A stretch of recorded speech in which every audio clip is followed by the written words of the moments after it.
The story of the Vatican and the Mayan Prophecies is not a tale of simple superstition or a straightforward clash of faiths. It is a far more profound and complex narrative, a collision of two worlds that perceived time, divinity, and the very fabric of reality in fundamentally different ways. It is a story etched into stone in the dense jungles of Central America and written in vellum and fear in the archives of Rome.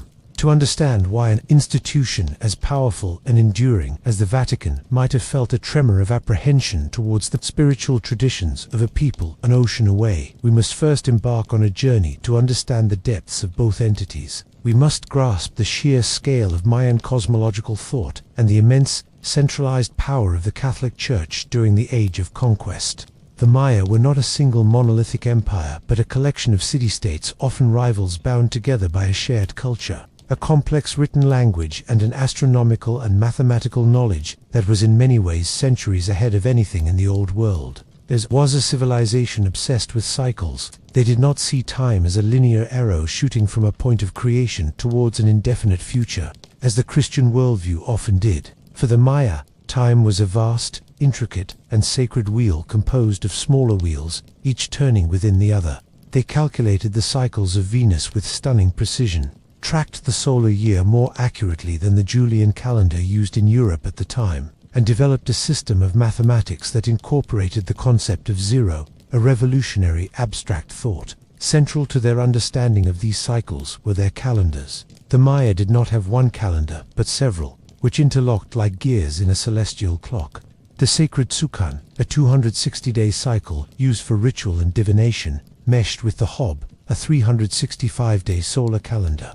But the most significant for the concept of prophecy was the long count calendar, a linear measure of time that counted the days from a mythical starting point, which scholars correlate to August 11th, 3114 BC in our Gregorian calendar. The long count calendar measured vast epochs and its completion of a major cycle, a period of roughly 5,125 years, was seen not as an end of the world, but as a moment of profound transformation, a closing of one great cycle and the beginning of the next. This was the prophecy that would echo through the centuries, often misunderstood as a prediction of absolute apocalypse. On the other side of the Atlantic stood the Vatican, the spiritual and administrative heart of Western Christendom. By the 15th and 16th centuries, the Catholic Church was not merely a religious authority. It was a supreme political and intellectual power. It held a monopoly on truth, on the interpretation of Scripture, and on the path to salvation. Its doctrine was a unified, hierarchical system designed to be universal and absolute. Any challenge to this doctrine, whether from within Europe, like the Protestant Reformation, or from outside, was seen as a threat to the very order of creation. The Church's mission was clear: to spread the gospel to all corners of the earth, to bring the light of Christ to those living in what it perceived as the darkness of paganism. When the Spanish conquistadors, armed with cross and sword, made landfall in the peninsula, these two worlds did not just meet, they crashed into one another with catastrophic force. The Spanish saw the magnificent Mayan pyramids as the work of the devil, their complex pantheon of gods as idolatry, and their ritual practices, including bloodletting and human sacrifice, as abominations that had to be eradicated. The missionaries who followed the soldiers were determined to save Mayan souls. But this salvation required the utter destruction of their culture, their books, and their memory. Yet, in the smoldering ashes of the Orto Da, where countless Mayan codices were burned by zealous priests like Diego de Landa, a strange and lingering fear began to take root in the minds of some within the Church. It was a fear not of military might, for the Mayan cities had been subdued, but of the spiritual and intellectual power they had encountered. It was the unsettling suspicion that the Maya possessed a knowledge that reached back to a time before Christ, a knowledge that spoke of the cosmos with an authority that rivaled the Bible. The question slowly formed, a whisper in the halls of power and in the quiet of monastic cells. What if these prophecies, these cycles of time carved into ancient stone, held a fragment of a truth that the Church itself had forgotten? What if the end of the Mayan cycle was not just a pagan myth, but a divine schedule that the Vatican was not privy to? This is the story of that fear, a shadow from the jungle that reached across the ocean and touched the very heart of the Vatican. To comprehend the depth of the challenge the Mayan worldview posed to the Vatican, we must delve deeper into the intricacies of their cosmology. The Maya saw the universe not as a creation awaiting a final judgment, but as a living, breathing entity sustained by ritual and sacrifice. Theirs was a world of profound interconnection, where the actions of kings and priests on earth directly influenced the movements of the gods and the stars in the heavens. The very fabric of existence was woven from sacred time. At the center of this universe stood the world tree, the Waka-chan. This great axis mundi was conceived as a colossal ceiba tree, its roots delving deep into the watery underworld of Xibalba, its trunk passing through the earthly realm of humans and its branches soaring into the celestial heavens, supporting the layers of the cosmos. This was not merely a symbol, it was a spiritual reality that was reenacted in architecture and ritual. The pyramids that dotted the Mayan landscape were physical manifestations of the world tree, their steep stairways serving as a pathway for rulers and shamans to communicate with the ancestors and the gods. The Mayan pantheon was vast and complex, with deities often possessing multiple aspects and overlapping domains. Unlike the relatively monolithic God of Christianity, Mayan gods were intimately tied to natural forces and cyclical phenomena. There was Itzamni, the creator god, the lord of knowledge and writing. There was Kanij-Aja, the powerful sun god, and the maize god, whose cycle of death and rebirth mirrored the agricultural year and the promise of resurrection. The moon goddess, Ixchel, governed over childbirth, medicine, and weaving. These were not distant, detached beings. They were active participants in the world, requiring nourishment in the form of offerings, prayer, and, most significantly, blood. The concept of sacrifice, or shulel, was central to maintaining the cosmic order. The Maya believed that a sacred life force, a kind of spiritual energy, resided in blood. This energy was the currency that sustained the gods and kept the universe running. Bloodletting rituals, performed by kings and queens, involved piercing the tongue, ears, or genitals with stingray spines or obsidian blades. The blood was collected on paper and then burned, the rising smoke carrying the essence of the sacrifice up the world tree to nourish the deities. Human sacrifice, while dramatic and often emphasized in popular culture, was typically reserved for moments of extreme crisis, such as the dedication of a new temple, the ascension of a new king, or during periods of drought or war. The offering of a high-status captive of war was seen as the most potent way to feed the gods and ensure the continuation of time itself. This brings us to the heart of Mayan prophecy, their sublime understanding of time. The Maya were master timekeepers, and their calendars were not simple tools for scheduling, planting seasons, or religious festivals. They were divine almanacs that revealed the personality of each day, each cycle. The 260-day Sokan was a spiritual calendar, each day carrying a specific energy influenced by the combination of a number from 1 to 13 and one of 20-day names. A priest scribe would use the Tsokan to determine the most auspicious dates for battles, marriages, and ceremonies, reading the flow of time like a celestial weather forecast. The Hob, the 365-day solar calendar, was more practical, guiding agricultural life. But the true engine of their long-term historical consciousness was the long count. This calendar measured time in units of increasing size. Days Cain, 20-day periods Winel, 360-day periods Ton, 7,200-day periods Kaeton, and finally, the grand cycle of 144,000 days, known as a Birkton. The completion of a Birkton was a momentous event, celebrated with the erection of new Stelian monuments to mark the passage of the era. The much-discussed 2012 phenomenon was simply the completion of the 13th B, Orkton in the current Great Cycle, which began on that mythical date of August 11, 3114 BC for the Maya. The end of a cycle was not an annihilation. It was a transformation, a moment of death and rebirth, much like the setting and rising of the sun, or the dry season giving way to the rains. Their prophecies were not about predicting a specific cataclysm, but about understanding the rhythmic patterns of history. They believed that the characteristics of a cycle would repeat when a similar astronomical and calendrical alignment recurred. By studying the past, they could anticipate the challenges and opportunities of the future. This was a vision of a universe governed by predictable, yet sacred, cycles, of vision that stood in stark contrast to the linear, providential history of the Bible. While the Maya were charting the cycles of Venus, the world of the medieval and Renaissance Vatican was built upon a very different foundation. The Catholic Church's power rested on a linear and exclusive narrative of history, one that began with a single act of creation and was moving inexorably towards a final, divine conclusion. This worldview was not just a matter of faith, it was the bedrock of political authority, social order, and intellectual life throughout Europe. The Christian timeline, as interpreted by the Church, was straightforward and absolute.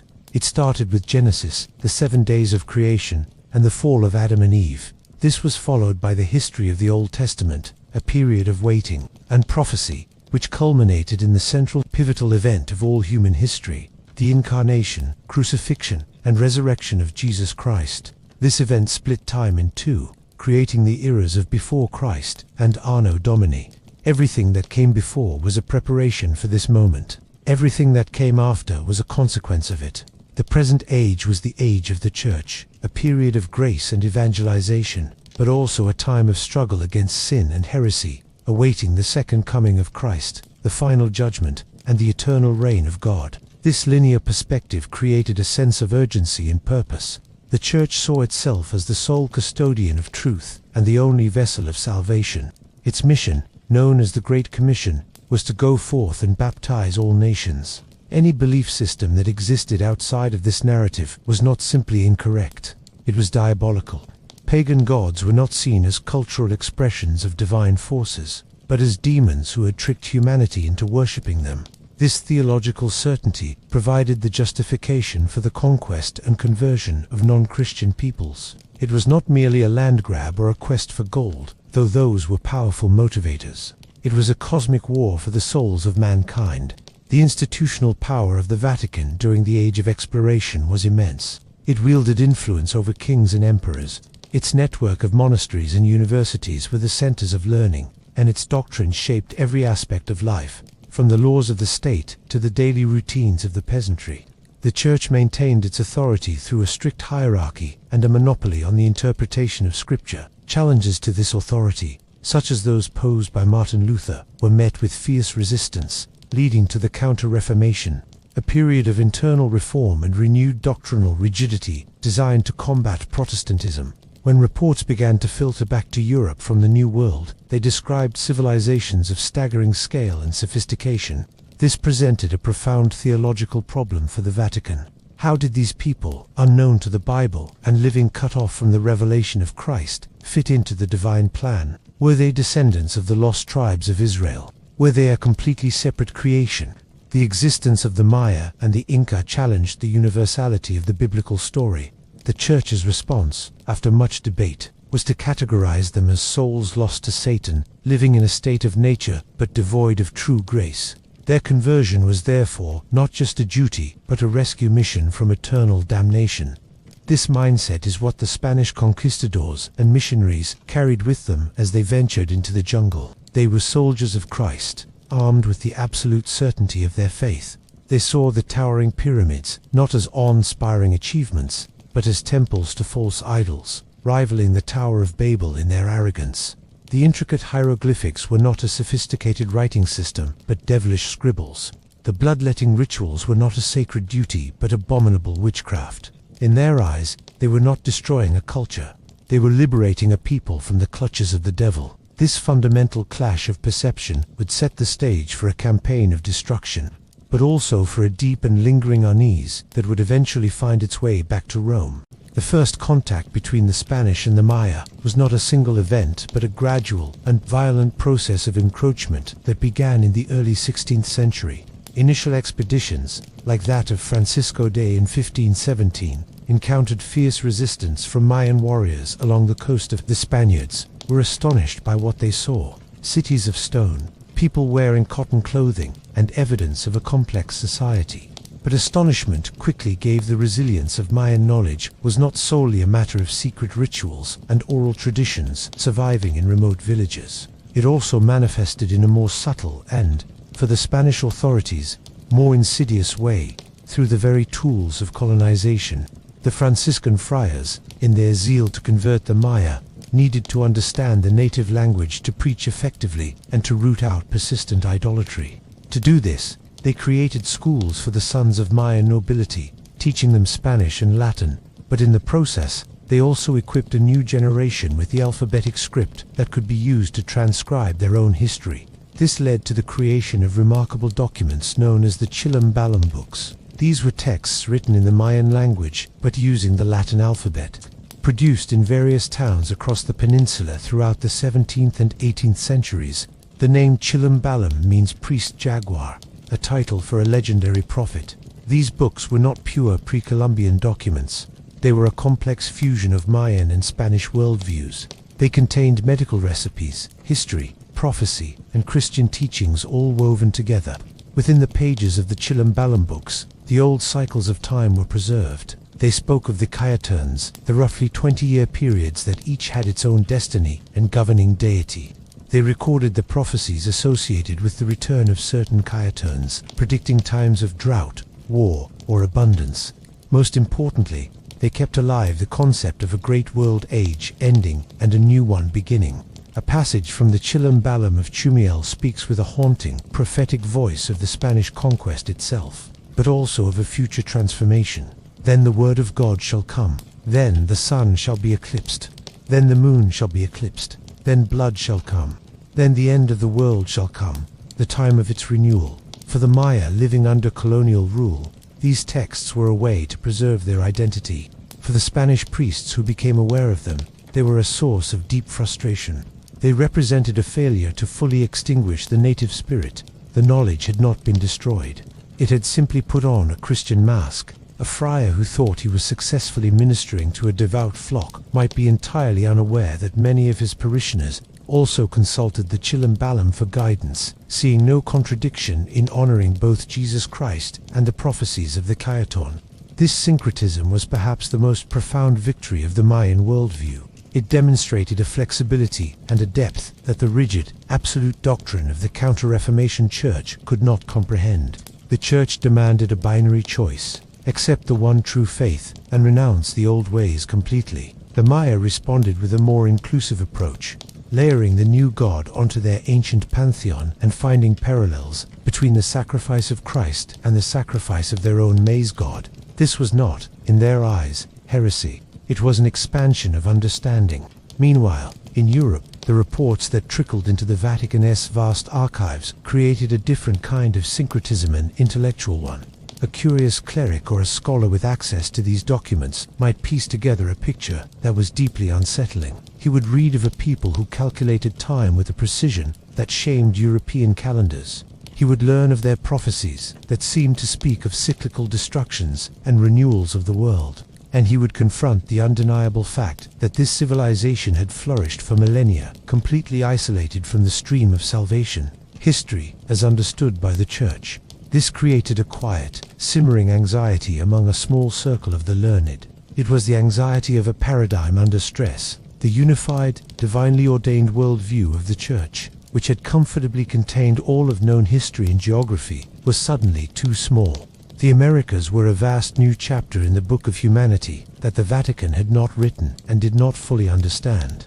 The Mayan prophecies were a stark symbol of this unknown. They were a reminder that God's plan might be more mysterious, more complex, and perhaps even more ancient than the Church had ever dared to imagine. The fear was not of a specific prediction, but of the sheer scale of a creation that seemed to contain independent, self-validating truths that existed outside of Scripture. It was the fear that the Maya, in their jungle temples, had been listening to a different part of the divine symphony, and that their music, now silenced by the conquest, had contained harmonies that the Church had never learned to hear. This intellectual and spiritual discomfort remained largely contained within the walls of libraries and monasteries for many years. But the world was changing. The age of reason was dawning, and soon the Mayan prophecies would be rediscovered, not by men of faith, but by men of science, who would interpret them in a way that would pose an even greater threat to the authority of the Vatican. The 18th century ushered in an intellectual revolution in Europe that would fundamentally alter the relationship between the Church and the world. The Enlightenment, with its emphasis on reason, empirical evidence, and individual liberty, challenged the very foundations of traditional authority, including that of the Catholic Church. In this new climate, the old reports about the Maya, long buried in archives, took on a radically new significance. They were no longer just curious accounts of a subdued pagan people. They became potential evidence in a great philosophical debate about the history of humanity and the nature of religion. Enlightenment thinkers like Voltaire, Montesquieu, and Rousseau looked for examples to critique the established order in Europe. They idealized the noble savage, a human being living in a state of nature, uncorrupted by the complexities and corruptions of modern civilization and, especially, by the influence of state-sponsored religion. The newly rediscovered accounts of the Americas provided fertile ground for these ideas. The Maya, with their magnificent ruins and advanced astronomical knowledge, were quickly cast in this role. They were portrayed as peaceful philosopher kings, their wisdom tragically extinguished by the barbaric fanaticism of the Spanish conquistadors and the Inquisition. This narrative was powerfully compelling and deeply damaging to the Church's reputation. The burning of the codices by Diego de Landa, once seen as a necessary act of faith, was now held up as the ultimate symbol of religious intolerance and the enemy of progress. The Church was painted as an institution that feared knowledge, that would rather destroy truth than allow it to challenge its dogmas. The Mayan prophecies, in this reinterpretation, were not devilish lies, but the lost wisdom of an enlightened age, a wisdom that threatened the Church's monopoly on truth and was therefore mercilessly eradicated. This period also saw the birth of modern archaeology and anthropology. Scholars began to approach the ruins of the Americas not as monuments to idolatry, but as historical puzzles to be solved. The first systematic attempts to decipher the Mayan calendar system began. While the hieroglyphic writing remained a mystery, the numerical dots and bars and the calculations of the calendar cycles could be studied. Each new confirmation of the accuracy and sophistication of Mayan astronomy was a quiet victory for the Enlightenment view and a subtle blow to the idea that pre-Christian peoples were sunk in ignorant superstition. For the Vatican, this was a dangerous shift. The challenge was no longer a theological one from a rival faith, but a philosophical and historical one from a new, secular world. The Church's authority, which had been based on divine revelation and tradition, was now being questioned by reason and science. The Mayan civilization became a key exhibit in the case against the Church. The fear within the Vatican was no longer about the content of the prophecies themselves, but about their symbolic power in the hands of the Church's enemies. This fear was compounded by developments within the field of biblical scholarship. Textual critics began to analyze the Bible with the same scholarly tools used on other ancient texts, questioning the Mosaic authorship of the Pentateuch and examining the historical context of the Scriptures. The discovery of other ancient creation myths and flood stories from Mesopotamia further suggested that the biblical narratives might not be entirely unique. In this climate, the Mayan creation story and their long count calendar, with its start date predating the biblical flood, added more fuel to the fire. It suggested that the Bible might be a local Near Eastern version of universal human myths, rather than the sole divinely inspired record of human beginnings. The Vatican responded to these challenges with a renewed defensiveness. The 19th century saw the proclamation of the dogma of papal infallibility at the First Vatican Council in 1870, a clear attempt to reinforce central authority in the face of dissolving certainties. The Church increasingly positioned itself as a bulwark against the tides of modernism, skepticism, and the Maya, therefore, were caught in the crossfire of this much larger conflict. Their silent stones and forgotten prophecies were weaponized in a war of ideas. The whisper about them in the archives had grown into a loud and accusatory voice in the public sphere. The Vatican sphere was now a public relations nightmare, the fear of being permanently branded as the destroyer of knowledge, the institution that had preferred to burn books rather than read them. And as the 20th century approached, this nightmare was about to be projected onto a global stage, transforming the academic debate into a popular fascination that would once again bring the Mayan prophecies to the world's attention. The popular interpretation of the 2012 phenomenon presented a specific challenge that went beyond general spiritual disaffiliation. It often framed the event not as an end, but as an awakening, a shift in human consciousness from a state of separation and materialism to one of unity and spirituality. This narrative, while positive in tone, implicitly criticized institutional religion as a relic of the old, fading age. Religions like Catholicism, with their hierarchies, dogmas, and historical baggage, were portrayed as part of the problem, obstacles to the global spiritual evolution that the New Age was supposed to bring. The Vatican, therefore, was not just an irrelevant institution in this new narrative, It was an active impediment to human progress. This placed the Church in a difficult position. How does one engage with a prediction that is factually incorrect? Maya never predicted a global cataclysm for December 21, 2012, but whose underlying message of transformation and spiritual seeking resonates with a deep, widespread human longing. A direct dogmatic refutation risked making the Church appear even more out of touch, simply saying no to a message of hope and change. Yet, remaining entirely silent ceded the entire conceptual landscape to New Age thinkers and doomsday prophets. The Vatican's response, therefore, was multifaceted and often occurred beneath the surface of official pronouncements. While the Pope did not deliver a homily on the Mayan calendar, the Church's vast media apparatus and intellectual resources were mobilized to address the underlying anxieties. Catholic publishers released books and articles explaining the Church's own rich tradition of eschatology, emphasizing that Christianity is inherently a religion of transformation, but one grounded in the person of Christ and the concrete reality of the cross and resurrection, not in abstract astrological alignments. Apologists and theologians drew a sharp distinction between the Christian vision of the parousia, or second coming, and the 2012 hype. They pointed out that the Christian end is not a fear-based catastrophe but a culmination, a marriage of heaven and earth, the fulfillment of God's creation. It is an event to be awaited with hopeful expectation, not terrified anticipation. This was a deliberate effort to reframe the conversation from one of fear to one of hope, reclaiming the territory of the end from fatalistic prophecies and anchoring it back in a theology of divine love and redemption.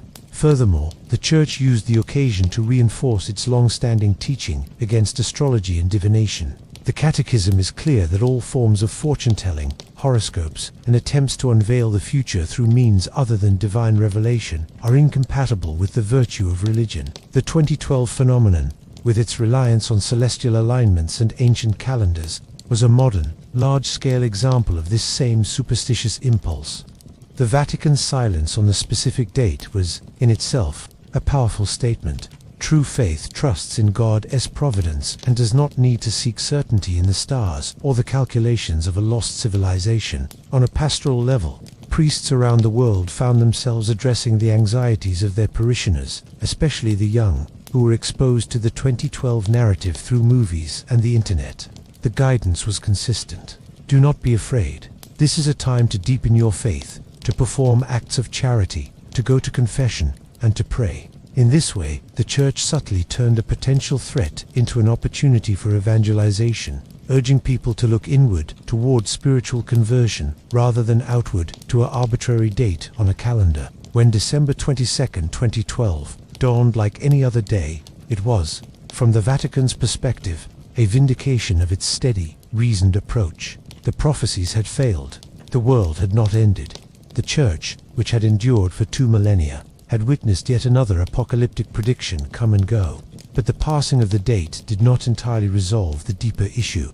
The human desire for meaning, for a sign that history is going somewhere, did not disappear. The Vatican's long, complex history with the Mayan prophecies serves as a lasting lesson in how a centuries-old institution navigates the perpetual human fascination with the end of the world. It demonstrates that the deepest fear is not of a specific prediction, but of losing the ability to speak meaningfully to the eternal questions that give rise to such prophecies in the first place. The journey from the first encounters between Spanish friars and Mayan priests to the global hype of 2012 reveals a story far richer than a simple clash between superstition and faith.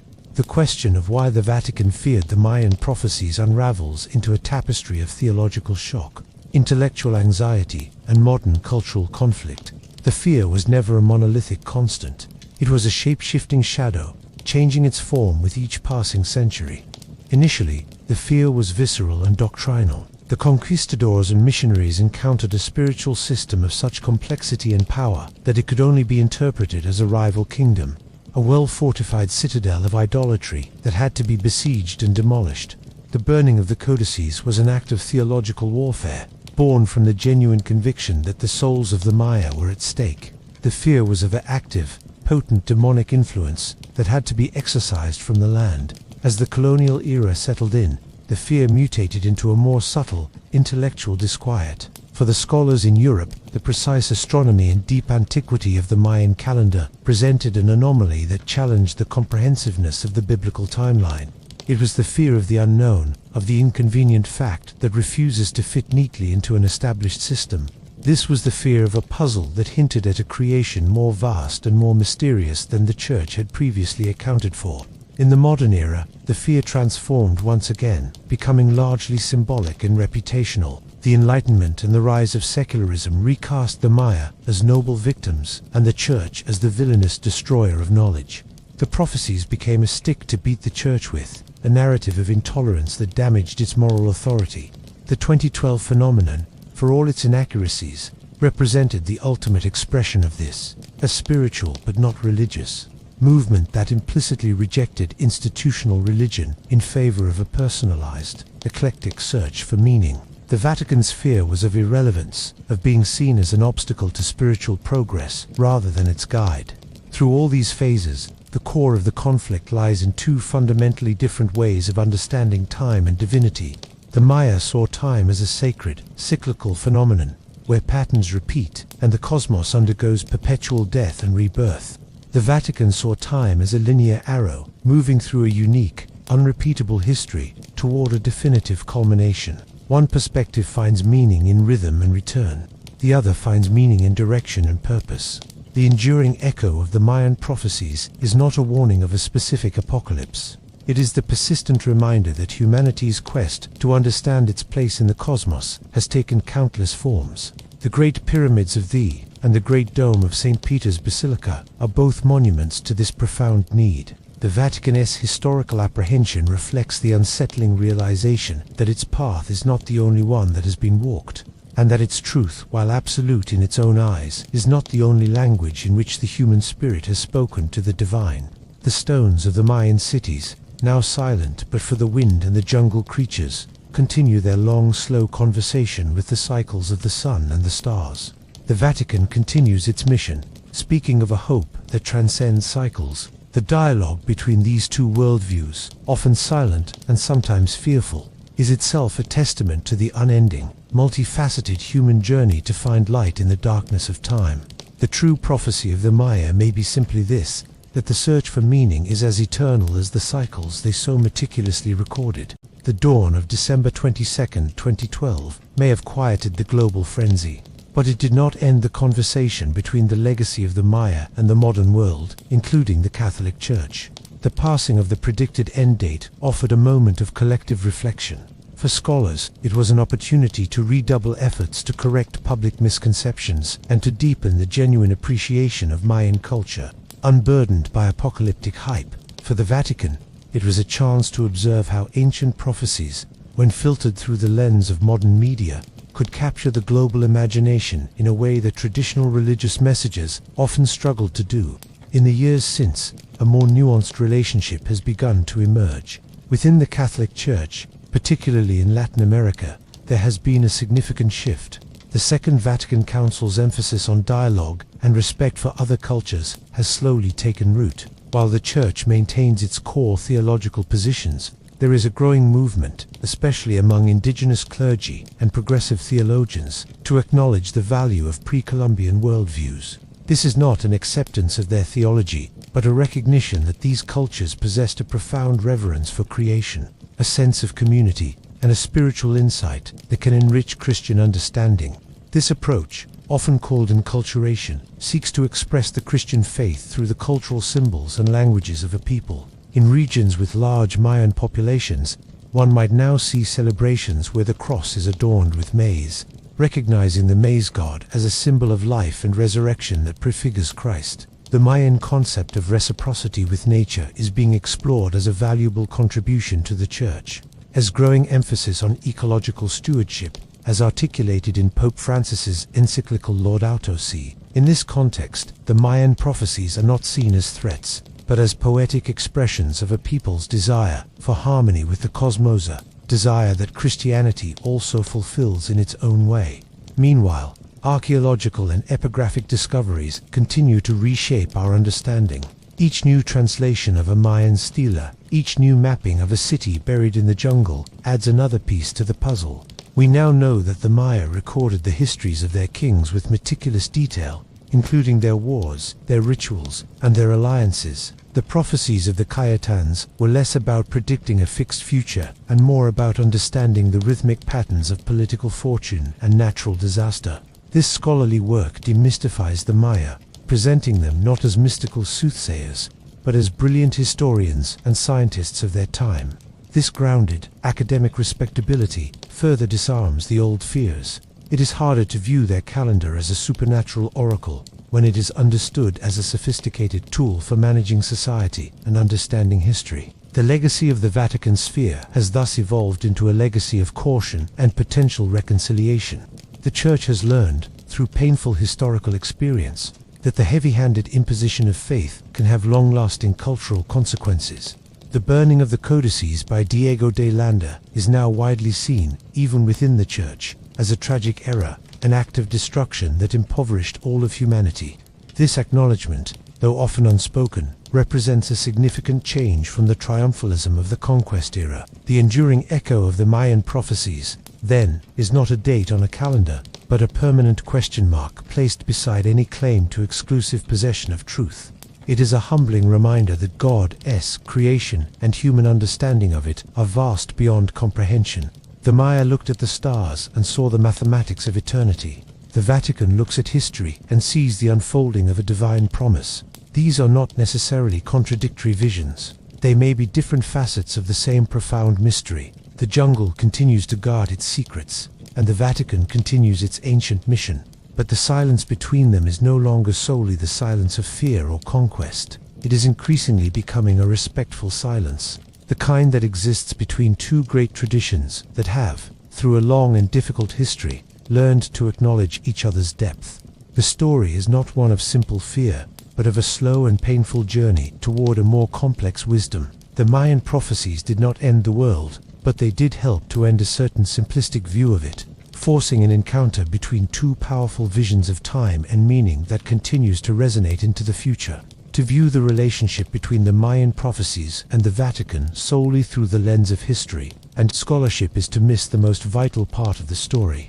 The living tradition, while the global spotlight focused on the 2012 phenomenon, a quieter, more profound reality persisted in the highlands of Guatemala, the forests of Chiapas, and the villages of, for millions of contemporary Maya. The prophecies were never about a single day of catastrophe. They are part of a continuous, unbroken dialogue with time, the land, and the sacred that has survived conquest, suppression, and modern misinterpretation. The true fear for any institution of power is not a dated prediction, but a living, resilient resistance of spirit. The Vatican's historical campaign, for all its destructive force, ultimately failed to extinguish the Mayan soul. Instead, it created a complex tapestry of faith, where Catholic saints often seamlessly blend with Mayan deities. A folk saint, venerated in Guatemala, embodies this synthesis: a figure who smokes cigars, accepts offerings of liquor, and is believed to be a powerful intermediary, reflecting pre-Columbian traditions of veneration alongside Catholic forms. In countless communities, Mayan priests, or Aj Kuijab, keepers of the days, continue to conduct ceremonies at sacred sites, burning copal incense and offering prayers according to the ancient 260-day Kuijab calendar. They do not see this as conflicting with their Catholic faith. For them, it is a complementary path to understanding the divine. This living practice is the most powerful answer to the historical fear. It demonstrates that the Mayan understanding of time as a sacred cycle was not a belief system that could be eradicated, but a way of being in the world. The prophecy was not a singular event to be feared, but a continuous process of observation and alignment. The end of the 13th Bergton was indeed observed by traditional Maya, not with terror, but with solemn ceremony and hope for a new dawn, a time of renewal and a rebalancing of the world. For them, the prophecy was always about transformation, not termination. This resilience has forced a new kind of engagement from the Catholic Church in the region. The era of outright persecution has given way to a more complex and often contentious dialogue. Liberation theology, with its emphasis on social justice and the preferential option for the poor, found fertile ground in indigenous Maya communities in the latter half of the 20th century.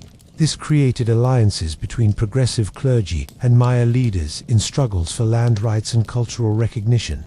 However, tensions remain. The Church's official stance still rejects syncretism, and evangelical Protestantism, with its even stricter rejection of indigenous practices, has made significant inroads, creating new fractures within communities. Yet, the enduring presence of Mayan spirituality presents a profound theological challenge to the Church, one that goes deeper than historical curiosity. It confronts the Church with the concept of semina verbi, the seeds of the Word. This idea, explored by early Church Fathers and reaffirmed at Vatican II, suggests that traces of God's truth can be found in other religious traditions, preparing the way for the Gospel. The Mayan reverence for creation, their cyclical understanding of death and rebirth, and their profound sense of cosmic order can be seen through this lens, not as demonic deceptions, but as semina verbi, seeds that find their ultimate fulfillment in Christ. From this perspective, the Vatican's historical fear can be reinterpreted as a failure to recognize these seeds. The confrontation was so brutal because neither side could see the potential for a dialogue of truths. The Spanish saw only idolatry. The Maya saw only destruction. The modern challenge, then, is whether a dialogue is possible, not a conversion, but a conversation where the Church can learn from the Maya's deep connection to the natural world and their understanding of time as a sacred gift, while offering its own vision of historical purpose and divine love. The story continues to unfold.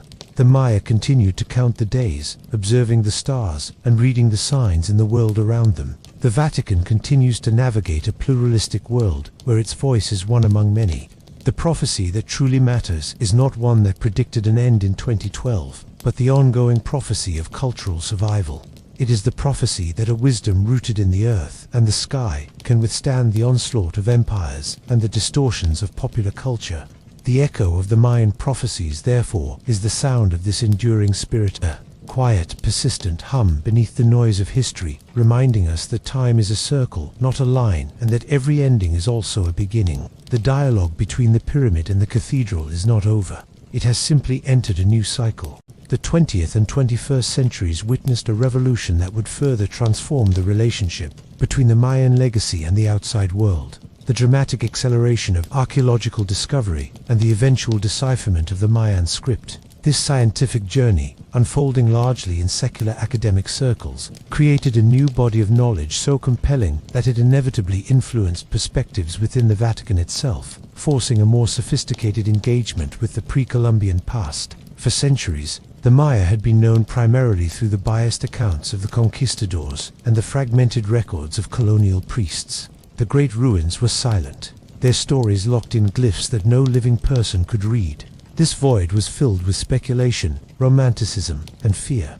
The breakthrough began with the patient work of archaeologists, who mapped vast cities like Tikal, Palenque, and revealing the staggering scale of Mayan civilization. They uncovered tombs of kings, intricate carvings of rituals, and astronomical observatories that testified to an intellectual achievement that could no longer be dismissed as primitive. The true key, however, was linguistic, the decipherment of the Mayan glyphs, a process that culminated in the late 20th century through the work of scholars like Yuri Norisov, Tatiana Proskuryakov, and David Stewart, was akin to finding a lost library. Suddenly, the stones could speak. The Maya were no longer a mysterious, monolithic culture. They became individuals with names, histories, and ambitions. The inscriptions revealed the biographies of rulers like Pakal the Great of Palenque, with his elaborate vision of rebirth, and the military conquests of the kings of Tikal. The prophecies of the Caetons were contextualized as political propaganda, historical cycles used by kings to legitimize their rule by connecting their reigns to the destined patterns of time. This flood of new, empirically verified information had a paradoxical effect. On one hand, it demystified the Maya, stripping away the New Age layers that had been applied in the 20th century. The 2012 phenomenon was definitively shown to be a misinterpretation. The end of the 13th Baktun was a moment of great ceremonial importance for the ancient Maya, but it was not a prediction of global doom. This demystification indirectly served the Vatican's earlier skepticism. On the other hand, the decipherment made the Mayan achievement more real and more formidable than ever. It was one thing to fear a vague mystical prophecy. It is another to confront a detailed historical record written in a complex script, demonstrating a level of political, scientific, and artistic sophistication that rivaled the ancient civilizations of the Mediterranean. This presented a new challenge to the traditional Eurocentric narrative of history that had long underpinned Western thought, including much of Catholic historical theology, within the walls of the Vatican. Home to one of the world's most important archives and a tradition of scholarly study, this new knowledge could not be ignored. While there was no official change in doctrine, a subtle shift occurred in intellectual circles associated with the Church. The focus moved from outright condemnation to a more nuanced historical analysis. Scholars at pontifical universities began to study the conquest, not just as a spiritual victory, but as a complex historical event with tragic consequences. The destruction of the codices was increasingly viewed through a cultural and historical lens, as an immense loss for human knowledge, rather than solely through a theological lens as a necessary act of faith. This academic reckoning created space for a more reflective attitude. The Church, which itself is a guardian of ancient traditions and sacred texts, could not help but feel a certain professional respect for the meticulous record-keeping and historical consciousness of the Maya. The Mayan stele, in their own way, were like the scrolls of the Old Testament records of kings, wars, covenants with the divine, and a people's understanding of their place in time. The dialogue, therefore, moved from the battlefield and the interrogation room to the library and the academic conference. The fear evolved from a fear of demonic power to a more respectful awe of human achievement, and perhaps a regret for the knowledge that was lost. The recovery of Mayan memory through archaeology and epigraphy did not reverse the past, but it allowed for a more honest and complex reconciliation with it. The Vatican, as an institution that measures time in centuries, could now appreciate the Maya as another great civilization that sought to build a lasting monument to its understanding of the eternal, not in dogma, but in stone and calendar. The silent stones had finally found their voice, and what they said was so compelling that it commanded a new kind of attention, even from their oldest adversaries. The story of the Vatican and the Mayan Prophecies is not a linear narrative with a clear beginning and end. It is more akin to a great, intricate tapestry, woven from threads of faith, fear, knowledge, power, and resilience. As we step back to observe the complete work, patterns emerged that transcend the specific historical conflict, offering insights into the perpetual human struggle to comprehend the divine, the nature of time, and our place within the cosmos. One of the most prominent threads is the recurring theme of cyclical versus linear time. The Maya built their entire worldview around the certainty of cycles, the daily journey of the sun, the phases of the moon, the human life cycle, and the grand turning of the cosmic ages. This perspective fostered a sense of embeddedness within nature, a belief that humanity's role was to maintain balance through ritual and observation.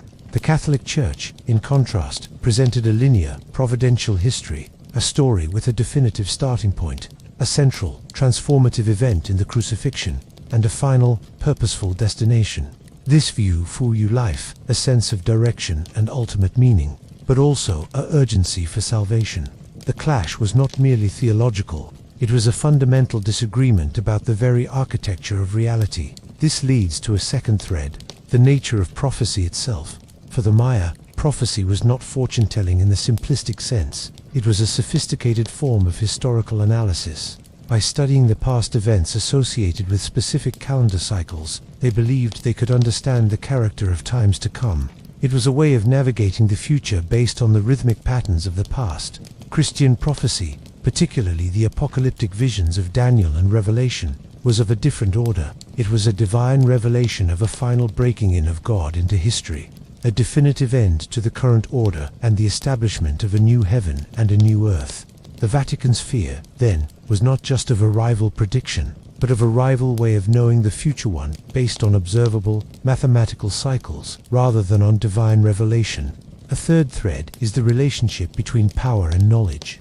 The Vatican of the Conquest era wielded absolute spiritual authority, which was inextricably linked to its control over knowledge. The Bible, its interpretation, and the very timeline of salvation history were its exclusive domain. The existence of the Maya, with an entirely separate and sophisticated system of knowledge that operated independently of biblical truth, represented a profound threat to this monopoly. The burning of the codices was the most brutal expression of this, an attempt to annihilate a competing source of cosmic authority. Yet, as modern scholarship has shown, knowledge, once created, is remarkably resilient. It can be suppressed, hidden, or misunderstood, but it has a way of re-emerging, as the decipherment of the glyphs so powerfully demonstrated. Finally, the tapestry reveals the enduring power of synthesis. While the initial encounter was defined by destruction and attempted eradication, the long-term result has been a complex, often unconscious, blending of traditions. The contemporary Maya who practice both Catholicism and traditional rituals are not living a contradiction. They are weaving a new spiritual fabric from the strongest threads of both worlds. This syncretism is a testament to the human spirit's ability to adapt and find meaning, even in the face of overwhelming force. It suggests that the ultimate resolution to the conflict between these two worldviews may not be the victory of one over the other, but the emergence of something newer, understanding that can hold both the cyclical and the linear, the prophetic and the historical, the local and the universal, in a creative and dynamic tension. The echo of the Mayan prophecies, therefore, is not a warning from the past, but an invitation for the future. It is an invitation to acknowledge the many ways humanity has sought to answer life's ultimate questions. The great Mayan cities, now reclaimed by the jungle, and the great Basilica of St. Peter's, enduring at the heart of Rome, both stand as monuments to this endless quest. One speaks the language of the earth and the stars, the other the language of scripture and revelation. The true lesson of their long and difficult history may be that neither language is complete without the other, and that the divine mystery is too vast to be contained by a single prophecy, a single calendar, or a single faith. The dialogue between the pyramid and the cathedral continues, and its next chapter will be written by those who can listen to the wisdom of both. As we move deeper into the 21st century, the ancient dialogue between the worldviews represented by the Maya and the Vatican continues to unfold in surprising new contexts. The questions raised by their encounters centuries ago have found fresh relevance in contemporary global challenges, suggesting that this is not merely a historical curiosity, but a living conversation with profound implications for our future. The climate crisis and ecological emergency have brought the Mayan understanding of humanity's relationship with nature into sharp focus. Their worldview, which saw the cosmos as a sacred interconnected whole where human rituals maintained balance with divine forces, appears strikingly prescient. The Maya understood that disrespect for natural cycles could lead to catastrophe, a lesson written in the archaeological record of their own civilization's struggles with drought and environmental pressure. Meanwhile, Pope Francis's encyclical Laudato Si explicitly calls for an ecological conversion, using language that often resonates with indigenous concepts of caring for our common home. The Vatican now finds itself advocating for a worldview that bears remarkable similarities to the very perspective it once sought to replace, one that recognizes the earth not as a resource to be exploited, but as a sacred trust to be maintained for future generations. Similarly, in an age of rapid technological advancement and artificial intelligence, the Mayan emphasis on cyclical time and the Vatican's focus on linear purpose offer complementary insights. The dizzying pace of technological change creates a sense of permanent disruption that mirrors the Mayan concept of cyclical endings and beginnings. Yet the ethical questions posed by these technologies about human purpose, consciousness, and the nature of life itself require the kind of moral framework that religious traditions like Catholicism have long provided. The prophecy that matters today may not be about the end of a calendar cycle, but about whether humanity can successfully navigate the transition to a technological era without losing its spiritual and ethical bearings. The digital age has also transformed how knowledge is preserved and transmitted, creating an ironic reversal of historical patterns. While the Spanish burned Mayan codices to suppress knowledge, today's technologies are helping to preserve and disseminate indigenous wisdom. Digital archives now protect fragile manuscripts. 3D scanning technology preserves archaeological sites threatened by climate change and development. And online platforms allow Mayan communities to share their language and traditions with a global audience. The Vatican itself has embraced these technologies, digitizing its vast library and making documents available to researchers worldwide. The fear of lost knowledge that characterized the colonial era is gradually giving way to new possibilities for cultural preservation and exchange. Within Guatemala and other countries with significant Mayan populations, political movements led by indigenous activists have brought new visibility to Mayan spiritual leaders and their perspectives on development, justice, and community. These leaders often speak not of recreating a mythical past, but of drawing on ancient wisdom to address contemporary problems from environmental degradation to social inequality. Their growing voice represents another evolution in the relationship between these two traditions, no longer a matter of conversion or suppression, but of political and ethical dialogue between different knowledge systems. The enduring relevance of this ancient encounter suggests that the Vatican's historical fear was ultimately misplaced. The true challenge was not the Mayan prophecies themselves, but the inability to recognize the value in a different way of understanding the world. As we face global crises that transcend national, cultural, and religious boundaries, the need for this recognition has never been greater. The future may depend on our ability to weave together the threads of different wisdom traditions: the Mayan, respect for natural cycles; the Christian vision of human dignity and purpose; and the scientific understanding of our planetary systems, into a new tapestry of meaning and action. The stones of the Mayan cities and the archives of the Vatican both hold pieces of this puzzle. Their long conversation, born in conflict and misunderstanding, may yet yield insights crucial for navigating the challenges ahead. The prophecy that matters now is not about the end of time, but about the beginning of a new way of living in time one that honors both the cycles of the earth and the unique responsibility of humanity. The echo of the ancient prophecies continues to call us toward this more integrated future. A crucial yet often overlooked dimension of the encounter between the Vatican and the Maya lies in the realm of language itself. The struggle was not merely over religious symbols or calendrical calculations, but over the very right to name the world, to describe the divine, and to preserve memory. The survival and revival of Mayan languages in recent decades represents one of the most significant developments in this centuries-long story, challenging power structures in subtle but profound ways. Following the conquest, the systematic imposition of Spanish and Latin was a primary tool of control. The destruction of codices was an attack on the written word, but the suppression of Mayan languages in religious and administrative contexts was an attack on the living word. For the Franciscan missionaries, translating catechisms and prayers into Mayan languages was a necessary step for conversion, but it was always a one-way translation.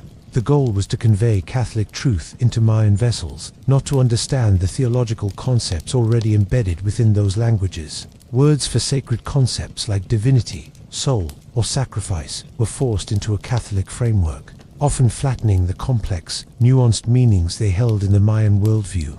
However, language proved to be a territory of quiet resistance. Within the Chilambalam books, written in the Maya's own tongue using the European alphabet, the old concepts persisted.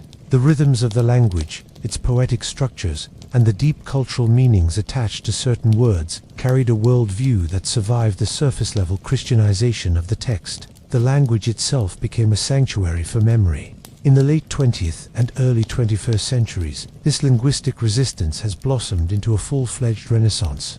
Across Guatemala and Mexico, there has been a powerful movement to revitalize Mayan languages. This is not merely a cultural project, it is an intellectual and spiritual one. Linguists, many of them native speakers, are meticulously documenting grammars and vocabularies. More importantly, they are engaged in the work of untranslating, reclaiming the original meanings of words that were distorted during the colonial period. For example, the Mayan concept of K, often simplistically translated as God, carries a much broader meaning closer to sacredness, divine essence, or life force that permeates people, places, and natural phenomena. Similarly, the idea of the heart of the sky and the part of the earth from the Popol Vuh presents a cosmology of a living, animated universe that is fundamentally different from the transcendent God of Christianity, who rules from heaven above. As these nuanced meanings are recovered, they offer a profound alternative way of conceptualizing the relationship between the human, the divine, and the natural world. This linguistic revival has created a new, more equitable basis for dialogue with institutions like the Church. When Mayan intellectuals and spiritual leaders can articulate their worldview in their own terms, and when scholars can accurately translate those terms, the conversation shifts. It is no longer a matter of the powerful judging the beliefs of the subjugated. It becomes a dialogue between different philosophical and theological systems.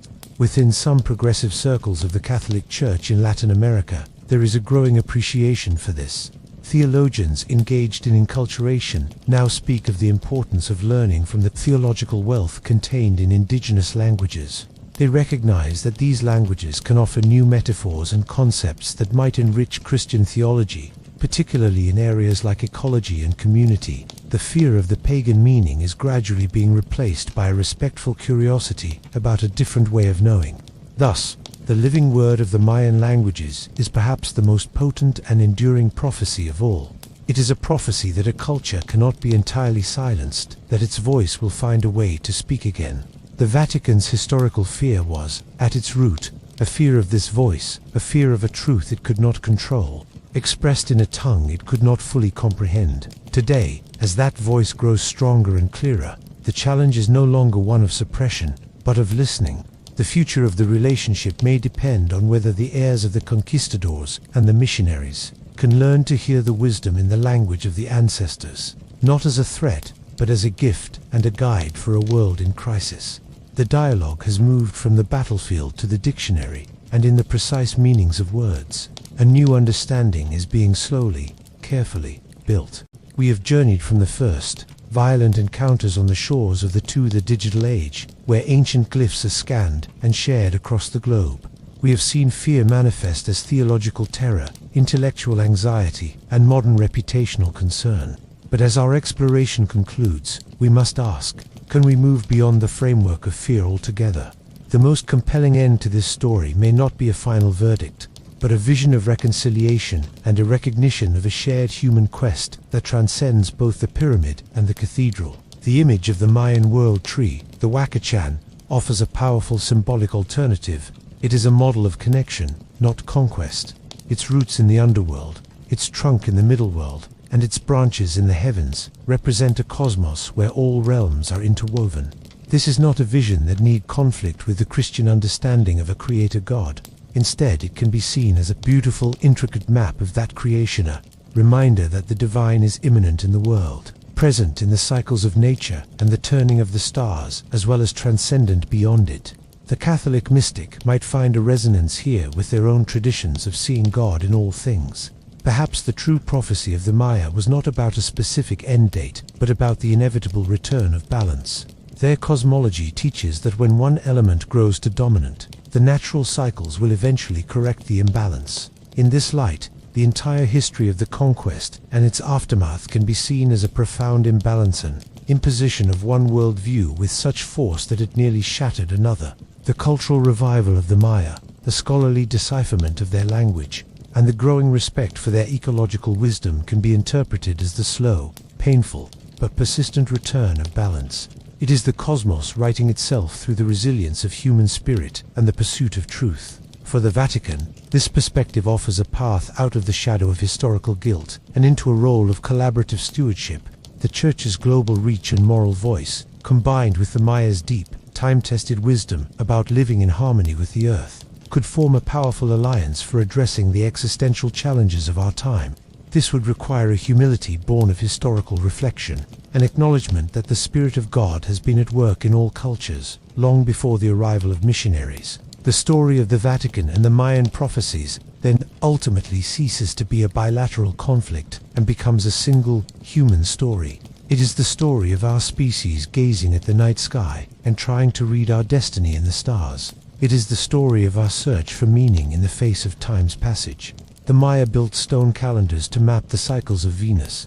The Church developed a liturgical calendar to mark the life of Christ. Both are profound expressions of the same impulse, to sanctify time, to find pattern and purpose in its relentless flow. The fear is finally dispelled when we recognize that these two great traditions are not rivals for the sole possession of truth, but are instead two different languages speaking about the same ultimate mystery.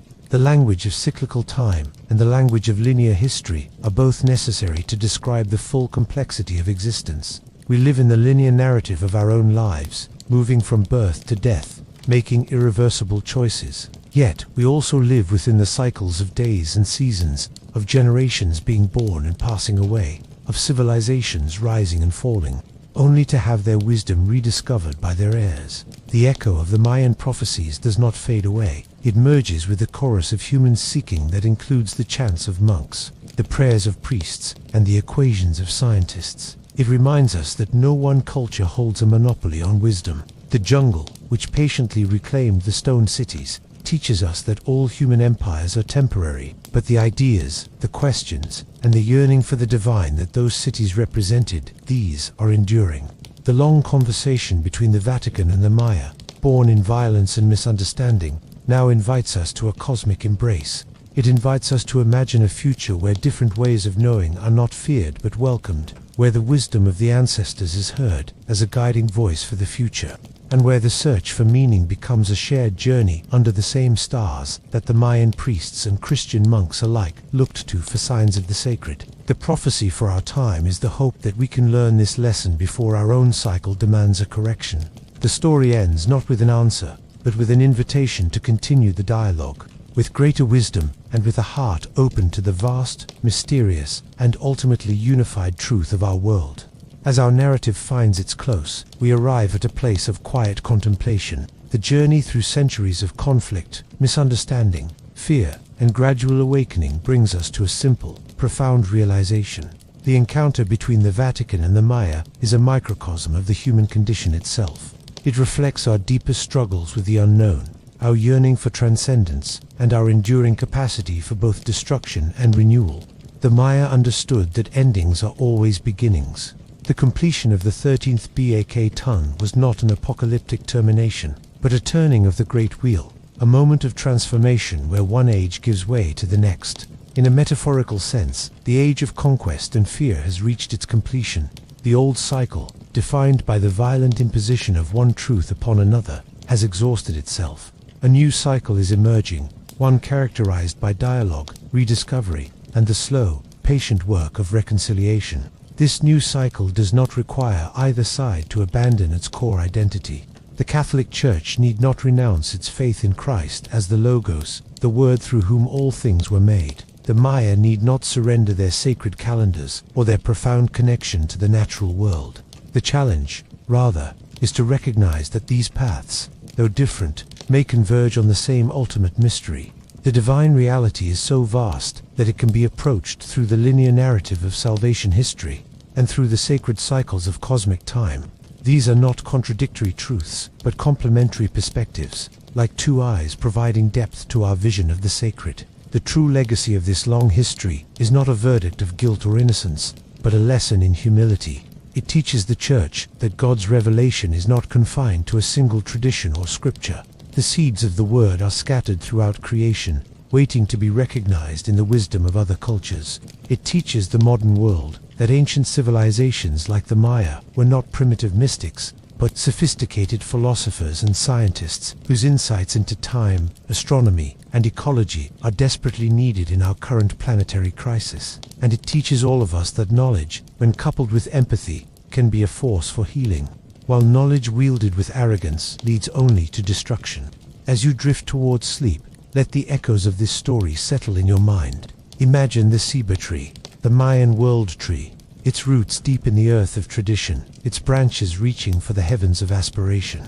Imagine it standing not in opposition to the cross, but beside it, both reaching toward the same light. The fear has dissipated, replaced by the quiet hum of the universe, the turning of the stars, the silent growth of the jungle, and the whispered prayers of seekers in every age. The prophecy was never about the end. It was always about the return of balance, the return of wisdom, the return of respect. The story of the Vatican and the Maya is still being written. Its next chapters will be composed by those who can listen to the past with open hearts, who can stand with one foot in the world of ancient prophecy and the other in the challenges of the modern age, and who understand that the most sacred duty of all is to learn, to respect, and to protect the fragile, beautiful tapestry of life and belief that connects us all across time and space. Rest now with the understanding that the search for meaning is itself a form of prayer. The cycles continue, the story unfolds, and the dialogue between the pyramid and the cathedral, the stone and the scroll, the cycle and the line, echoes into the future, a timeless conversation under the watchful eyes of the stars. As silence settles and the weight of history begins to feel more like a blanket than a burden, we enter a more reflective space. Beyond the academic analysis and the historical narrative, there exists a quieter truth, one that speaks to the heart rather than the mind. It is the understanding that both the Maya and the seekers within the Vatican were at their core driven by the same fundamental human need: to touch the eternal, to understand their place in the cosmos, and to leave a testament to their awe. Imagine a Mayan priest astronomer high atop a pyramid on a clear night.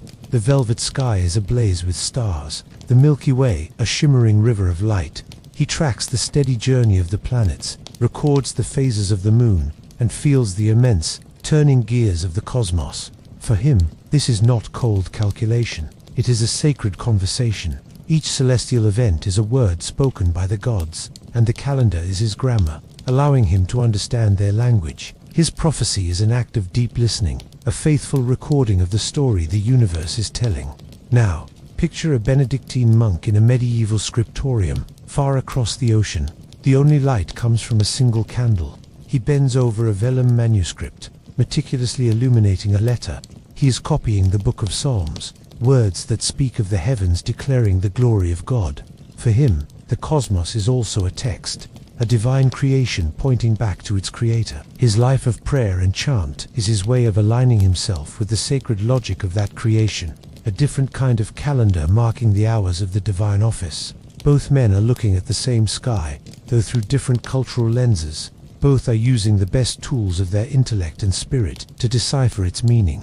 Both are driven by a profound sense of wonder and a desire to connect with something greater than themselves. The tragedy of their historical encounter was that the institutions that sprang from their respective quests, one, a hierarchical church, the other, a civilization of city-states, clashed in a bloody contest for power, obscuring this shared, beautiful yearning. The fear that the Vatican experienced, then, can be reframed not as a fear of the Maya, but as a fear of a mirror.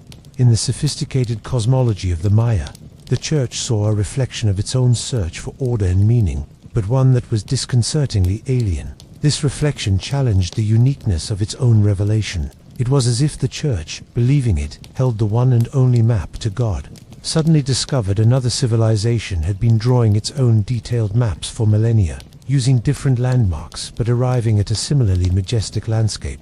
As you rest on the edge of sleep, let go of the conflicts and the dates. Instead, hold on to this image of the two seekers, the priest under the infinite starfield and the monk in the candlelit cell. Their dreams, in a way, were the same dream, the human dream of comprehension, of connection, of finding a thread of meaning in the vastness. The prophecies, the prayers, the calendars, and the chants were all expressions of this dream. The hope for the future lies in honoring both dreams. It lies in recognizing that the Mayan vision of cyclical renewal can inspire us to heal our wounded planet, while the Christian vision of linear purpose can call us to work for justice and human dignity. They are not opponents, they are partners in the great human project of seeking truth. The story does not end. It continues in the quiet moments of wonder we still feel when we look up at the night sky. It continues in the efforts to preserve indigenous languages and in the dialogues between faith and science.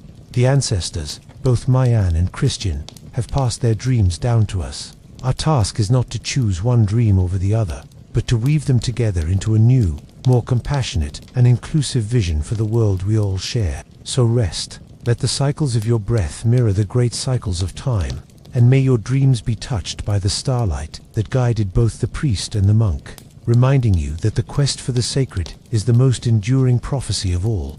In the gentle stillness where history softens into memory, we find the possibility of a quiet reconciliation. This is not a reconciliation declared by treaties or formal agreements, but one that occurs in the human heart, in the unspoken understanding that emerges when we truly listen to the past. It is a reconciliation found in the shared silence that follows the clamor of conflict, a recognition that some truths are too vast to be contained by a single story. Consider the modern visitor to they stand in the shadow of El Castillo, the great pyramid that functions as a colossal calendar in stone. As the sun sets on the spring equinox, the shadow of the serpent slithers down the staircase, a marvel of ancient engineering and cosmic observation. The visitor feels a sense of awe, a connection to the minds that conceived such a perfect alignment of architecture and astronomy. They may not understand the intricacies of the long count, but they feel the presence of a profound intelligence, a deep reverence for the order of the universe. Now, consider a pilgrim in St. Peter's Square. They look up at the great obelisk at the center, a stone of ancient Egyptian origin, and then to the magnificent dome designed by Michelangelo. They feel the weight of centuries of prayer, the aspiration of faith reaching toward the heavens.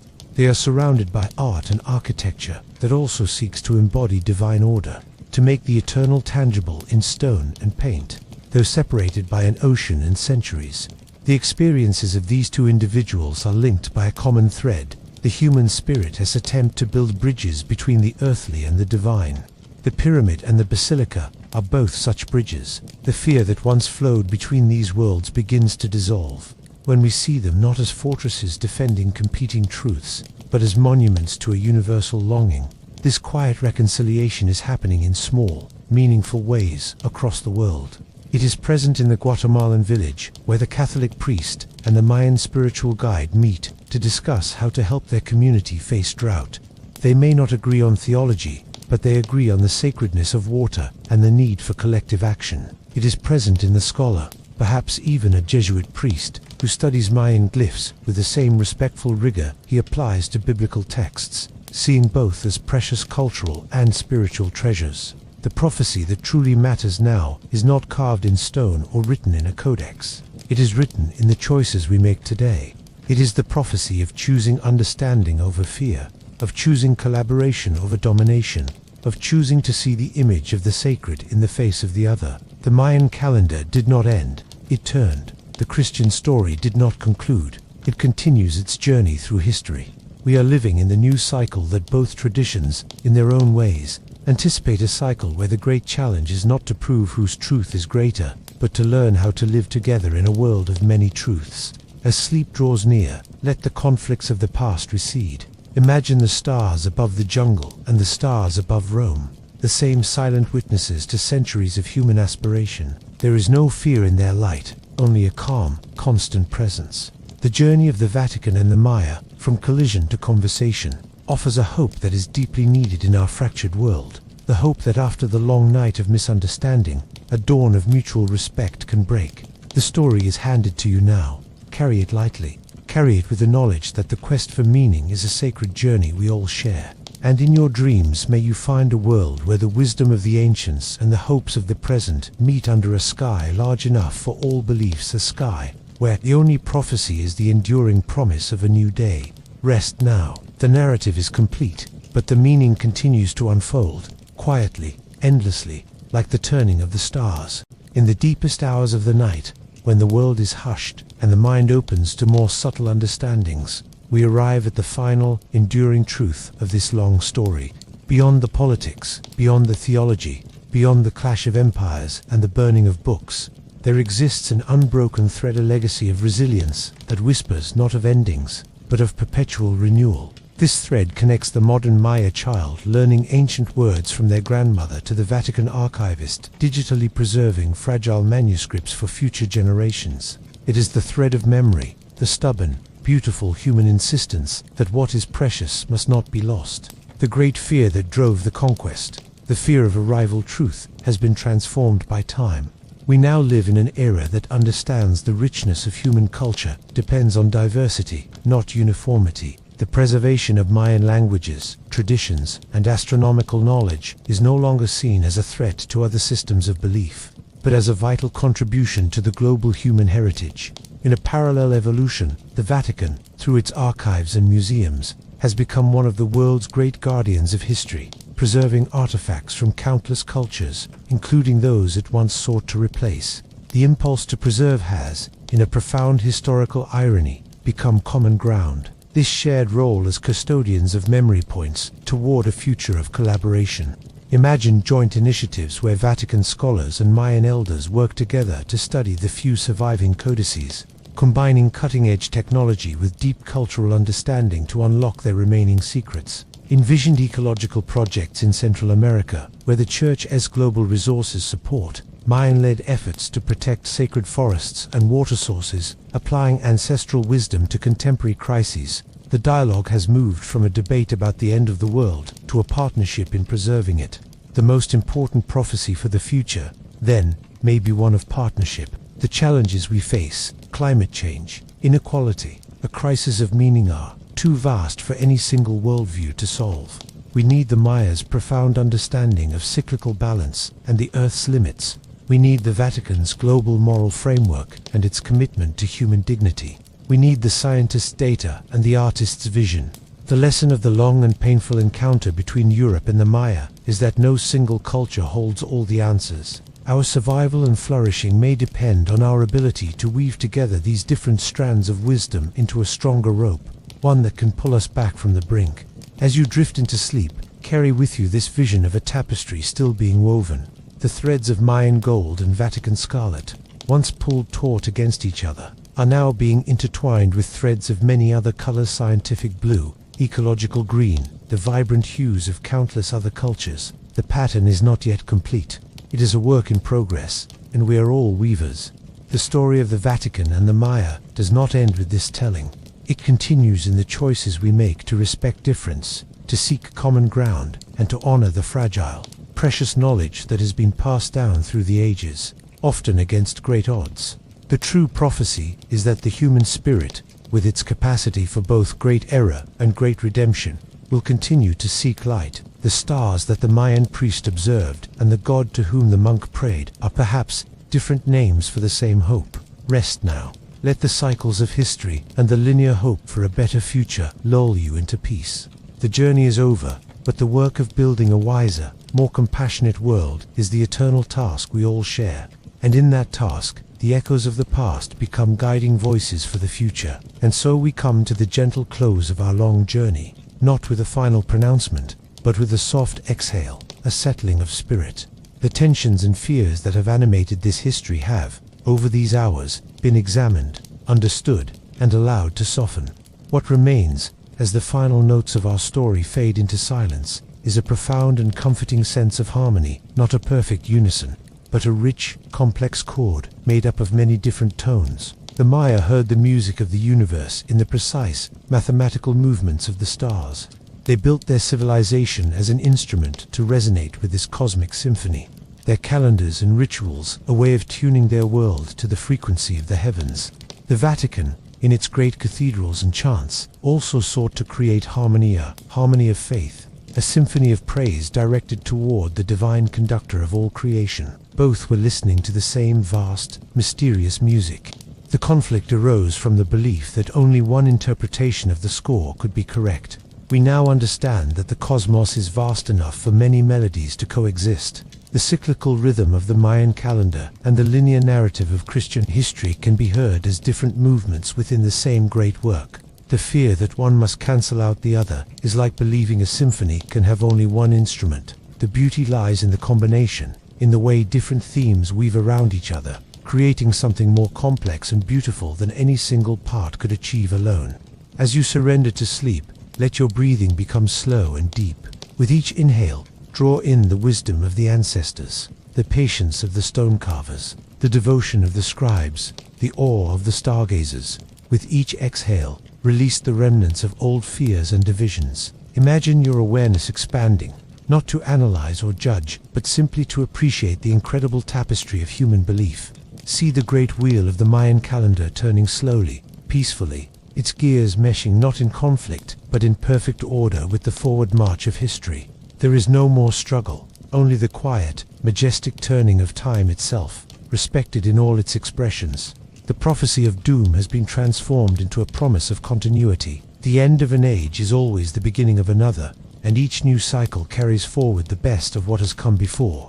This is the lullaby of history, a song that assures us that seeking is itself a sacred act. Whether we seek in the numbers of a calendar, the words of a prayer, or the quiet of our own hearts, the intention connects us to every other seeker who has ever lived. The Mayan priest and the Vatican scholar, in their deepest essence, were engaged in the same noble pursuit. So close your eyes, let the story settle within you, not as a weight, but as a warmth. You have journeyed through centuries and across oceans, and you return to this quiet moment carrying a simple, profound gift. The understanding that our differences need not divide us. They can, when approached with curiosity and respect, create a richer, more beautiful whole. The final truth is this: The universe is singing a song of incredible complexity and beauty. We are all listening, and we are all trying to sing along. Rest now, cradled by this eternal music. The search continues, but for now, in the stillness of the night, it is enough simply to be at peace, a grateful listener in the great, silent chorus of the stars. Sleep deeply. The story is complete.